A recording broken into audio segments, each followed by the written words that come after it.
Seb, Thierry, je sais que vous êtes dans le froid, à Oron, et donc j'ai décidé de vous réchauffer un peu avec des petits conseils pour justement ne pas faire de faux pas quand vous allez grimper sur vos skis.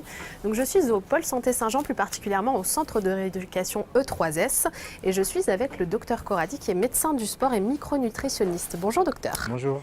Alors justement, on a besoin de vos conseils pour éviter de se casser quelque chose avant de grimper sur des skis.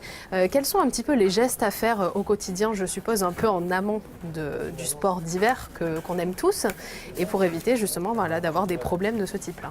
Alors déjà, il faut savoir que la préparation débute non pas sur les pistes, mais avant les pistes. C'est-à-dire qu'on commence effectivement à se préparer pour le ski. Déjà, quand on est à la maison, sur des exercices qui sont assez simples. Ça peut être, il faut travailler essentiellement sur les membres inférieurs et sur le gainage.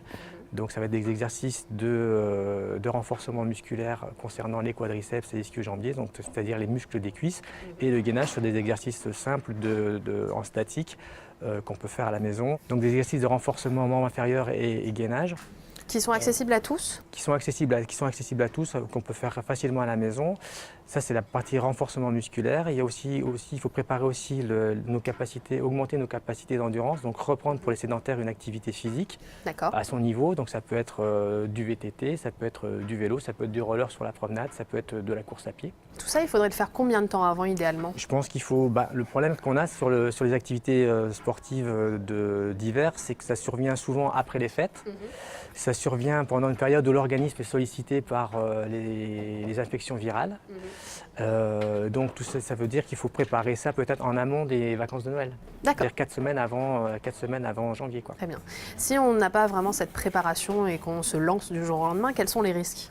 Alors les risques sont essentiellement, à mon avis, pour les personnes qui sont très sédentaires et d'un âge un petit peu avancé, le risque est essentiellement cardiovasculaire. D'accord. C'est-à-dire, qu'est-ce qui peut nous arriver? C'est-à-dire que des choses qui ne sont pas forcément apparentes au niveau santé, à la hauteur, au niveau de la mer, du fait de l'altitude, du fait du froid et du fait de l'activité physique, les trois phénomènes conjugués peuvent dévoiler des problèmes de tension, des problèmes cardiaques.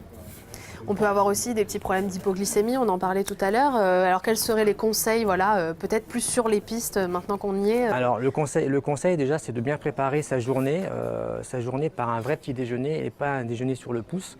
Souvent quand on monte à la journée au ski, on part assez tôt le matin pour éviter les bouchons et on arrive sur les pistes, on ne prend pas le temps de déjeuner correctement ni à la maison ni avant les pistes. Donc c'est vraiment de faire un déjeuner qui soit conséquent, plutôt avec des aliments qui tiennent toute la matinée.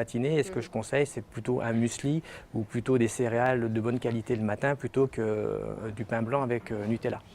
Ça, et ajouter quelque chose qui est intéressant aussi, c'est des fruits secs type amandes ou noisettes qu'on peut renouveler sur les pistes, sachant qu'on a un pic d'accidents qui arrive près du midi puisqu'on est en hypoglycémie par rapport au dernier déjeuner le matin. Parfait, merci beaucoup en tout cas pour vos conseils. Seb, Thierry, j'espère que vous avez bien écouté. On avait parlé de détox il y a quelques semaines, mais ça parle toujours détox et bonne nutrition en tout cas, mais aussi un peu de sport pour ne pas vous casser quelque chose sur les pistes, ce serait dommage.